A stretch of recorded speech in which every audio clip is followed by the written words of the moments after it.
Guys, welcome to Solo React Talk. Today, I'm going to react to something that I found actually this morning called Shudo, the Way of Youths, Male Love in Japan. Okay, yeah, that's it. All right, three, two, one. Another day, another video about bedroom stuff. Today we talk about the old Japanese tradition of Shudo, the way of youths. It was the art of loving young men, very young men. Male-male relationships in Japan before the modern era were mostly between men and much younger boys. Some of your favorite samurai participated, as we'll see later. Sex between males was called nanshoku. The Japanese believed that the monk Kukai, the founder of Shingon Buddhism in Japan, brought over nanshoku from China in the year 806. Like he went to China, happened to see two men having sex, came back and said, "Hey, have you guys heard about dick?" That's not true, of course. Nanshoku did not come from China via a Buddhist monk.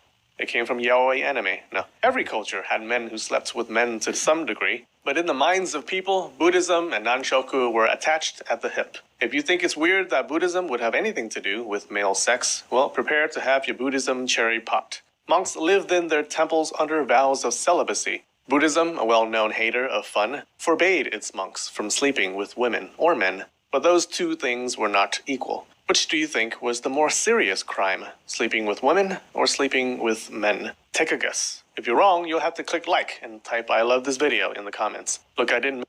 I think sleeping with women must have been much more dangerous because, you know, when having sexual intercourse, it often results in people being pregnant with children.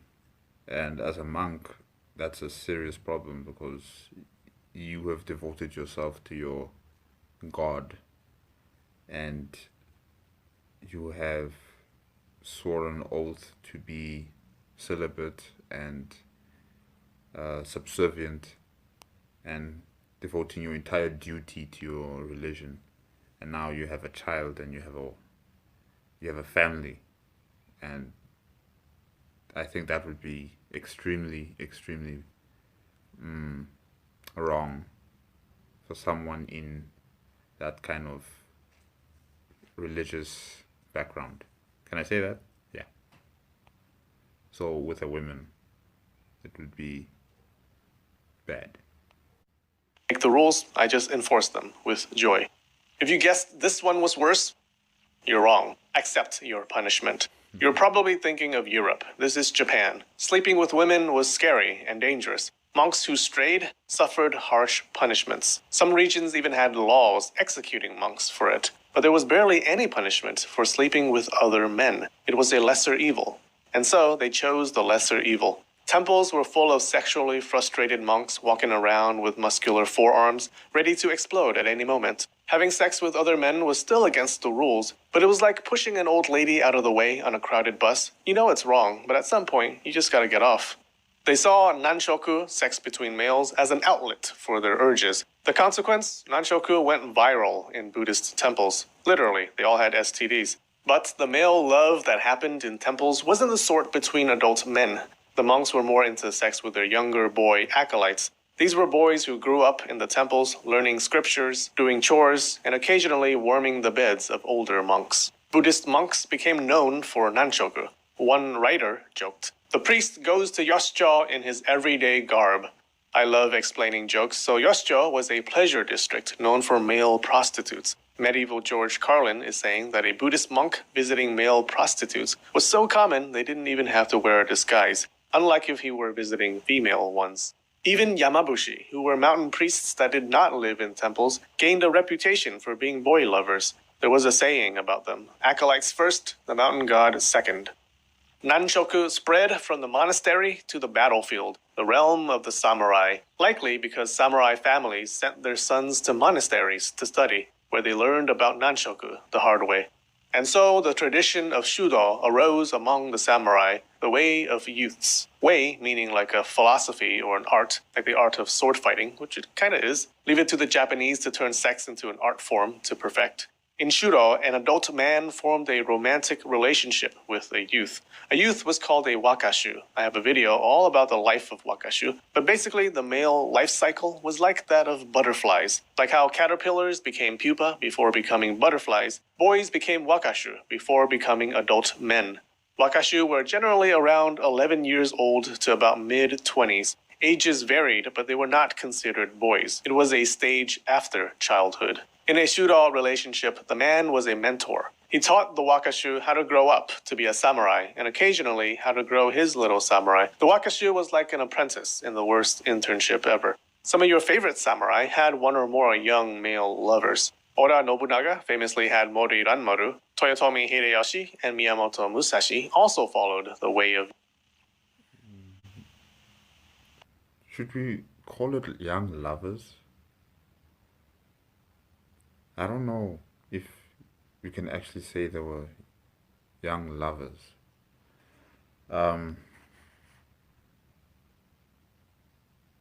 They're being used.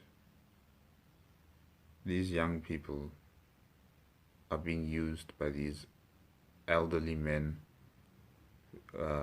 taken advantage of because of their station, because of their age, because of the society they live in.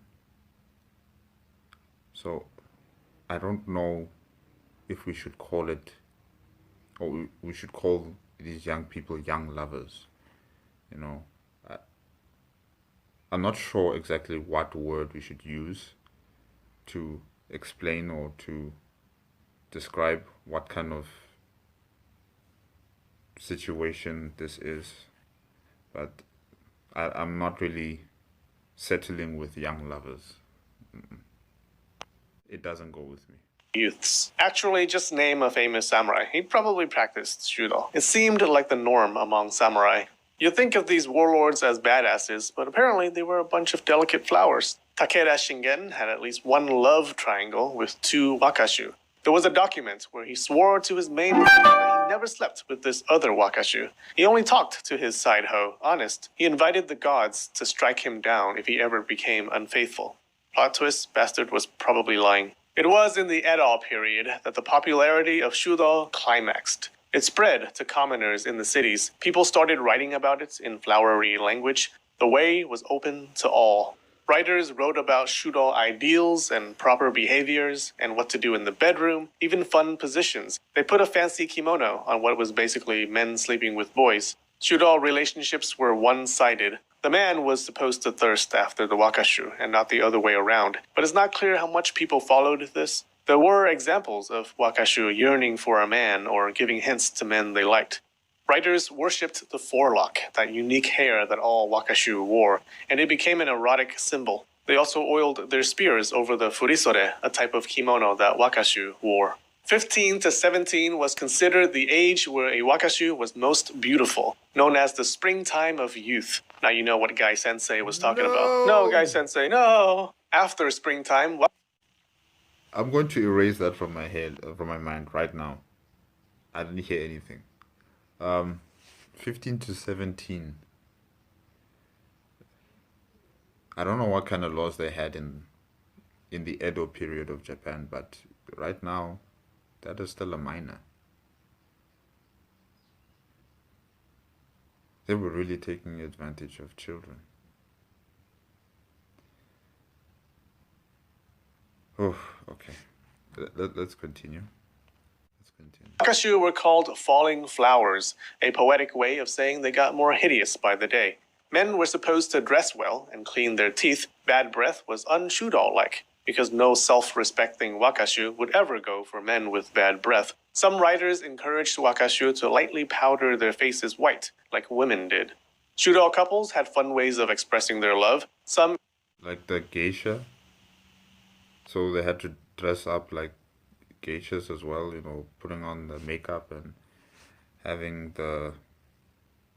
What is it called? I forgot the clothing that they wear, but they had to look presentable in that manner. Okay. Exchanged vows and sewed them onto their clothing, so the vow was always next to their skin. More serious public displays of affection involved tattoos, cutting off hair, cutting the skin to make a scar, pulling fingernails, and the ultimate expression of love, the one for real, genuine couples who were not compensating at all, cutting off a finger.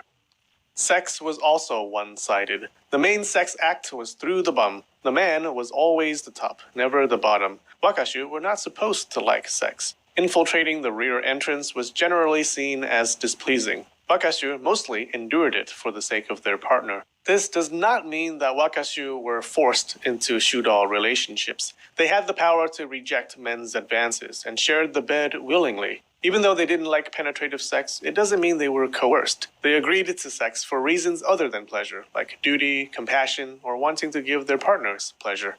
Both sides seemed genuine. That's why there existed the curious cases of love suicides. These were Romeo and Romeo cases where both the man and the Wakashu killed themselves due to love. Although you have to ask, for really young Wakashu, did they understand what they were getting themselves into?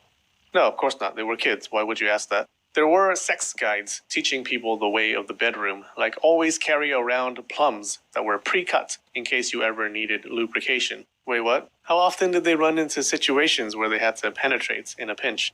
Books described all kinds of positions that are just too dirty to talk about, but I did learn of... With a plum?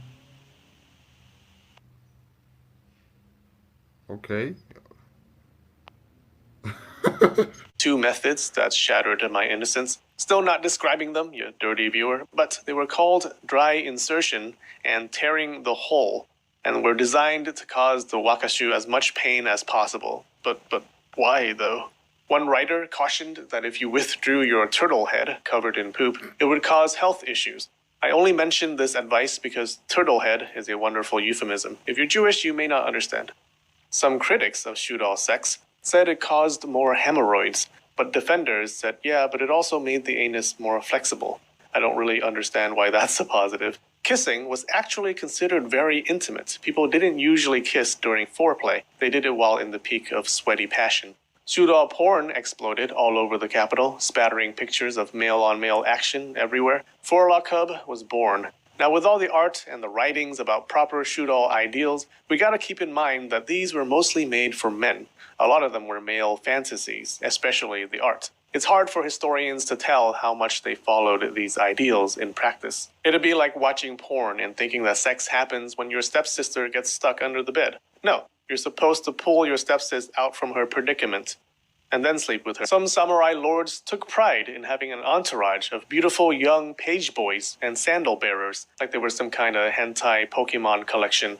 That's right, sandal bearers, people who carried their lords' sandals around, often carried them right into the bedroom. The fifth shogun, Tokugawa Tsunayoshi, was a big ol' horn dog. He slept with over 100 different wakashu. He appointed an official whose job was to find him cute wakashu. Imagine working hard for the shogunate your entire life, only to end up pimping out boys for your lord. He housed his wakashu in nearby buildings. They were supposed to be ready every evening in case he fancied them. Now, I thought I knew a lot about the perviest supernatural creature, the kappa, the pervert squirtle. But I just discovered that they believed that the kappa could enter a man's butt and ignite in him the passion for male-male sex. I'm not clear if entering meant penetration or it literally crawled into your butt. Must do more research. These Shudo writers were out of control. The chrysanthemum is the symbol of the Japanese imperial family. It's a sacred symbol. These degenerate writers made it the symbol for male-male love because the inner part of the flower looked like the opening of a butt. I don't really see it, but I don't have an eye for these things. All right, this is important.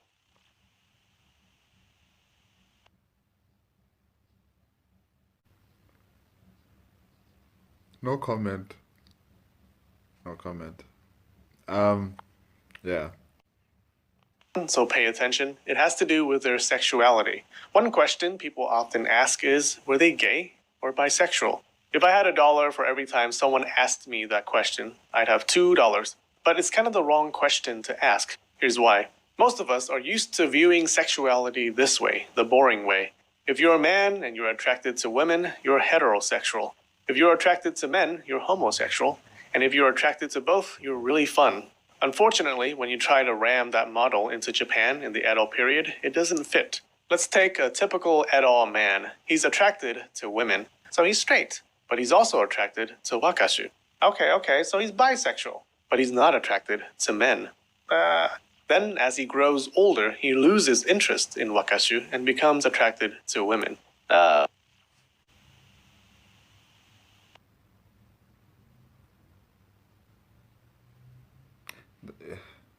Isn't that pedophilia? You're attracted to women, but then you're also attracted to children. Because remember, the wakashu were children. 15, 17, that's a child. You can't go anywhere around that. It's a child. So they were. I don't know whether it was like a thing to be into pedophilia, or I'm not sure, but it just doesn't make sense. You say that, or they say that they like women. They don't like guys.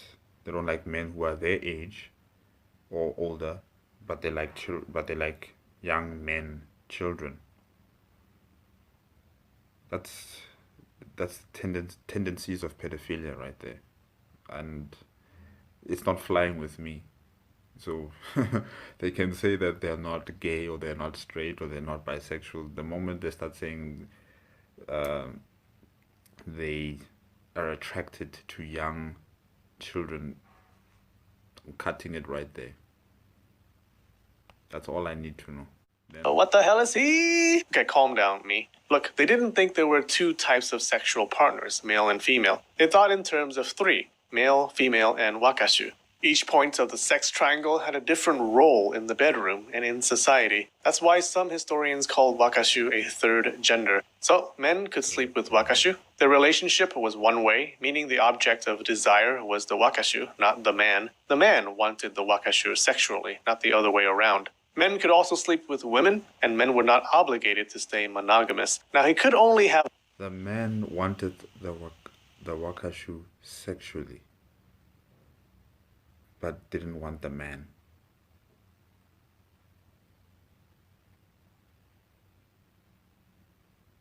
So is it some like a power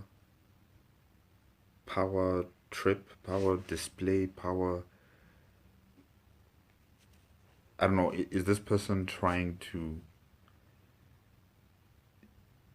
imbue himself with a notion of like I'm superior, that I can take whatever boy that's on the street and make them my wakashu?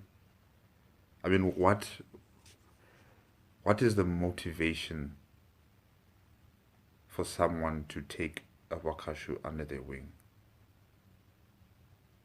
Why? Why do it? I understand that it is dangerous to have sexual relations with women because it could potentially lead to your death. But then, why do it? Why do these sexual acts with children? Why take advantage of them? I mean, if surely you want to have sexual relations with a woman, why can't you have sexual relations with a man as well? Why must it be children? Why must the children be the ones being used and now given an excuse and say like they are the third gender? It just doesn't fly with me. These men are simply taking advantage because they can. Because, like I said before, is it some sort of like a display of power? And I'm starting to think it is a patriarchal kind of sense of superiority. That's what I'm getting here. But anyways, let's continue.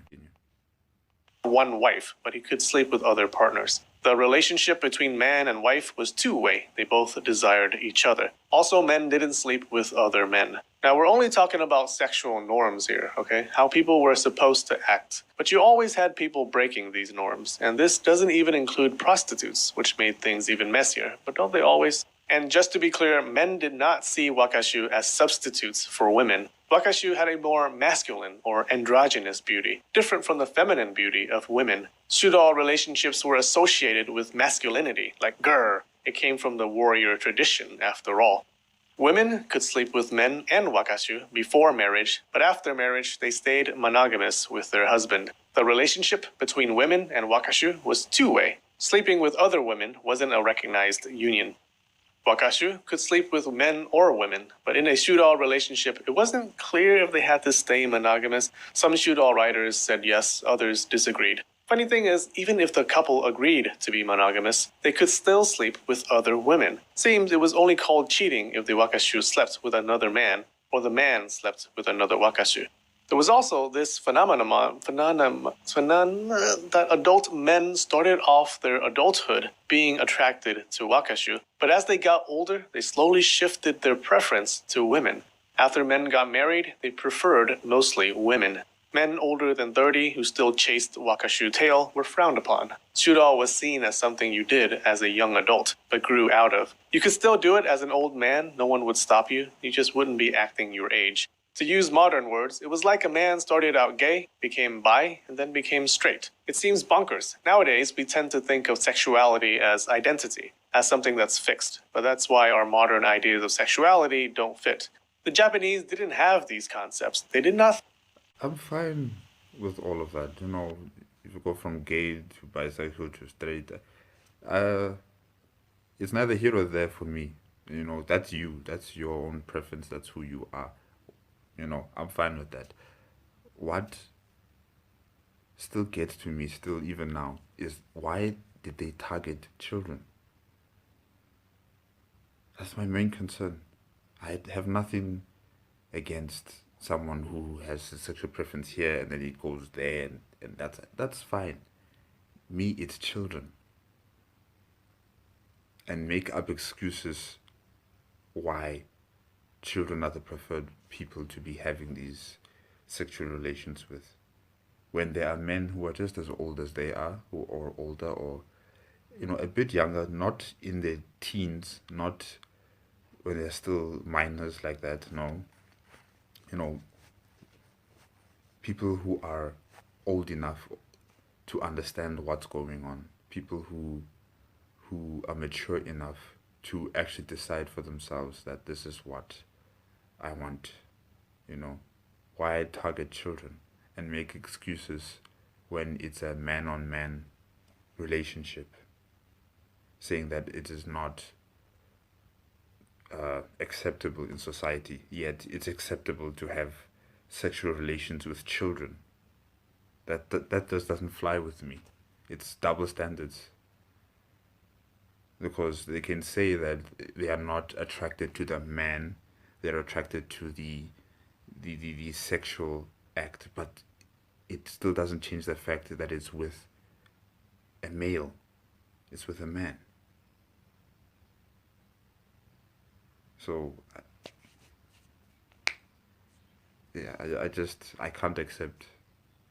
Think of their sexual orientation as identity. They didn't self-identify by who they had sex with. A woman sleeping with a man did not make her straight, and sleeping with another woman did not make her a lesbian. Sex was something they did, not who they were. So men switching from gay to straight was like watching hentai when you're young, then switching to real, respectable porn when you grow up. All good things come to a happy ending, and bad things too.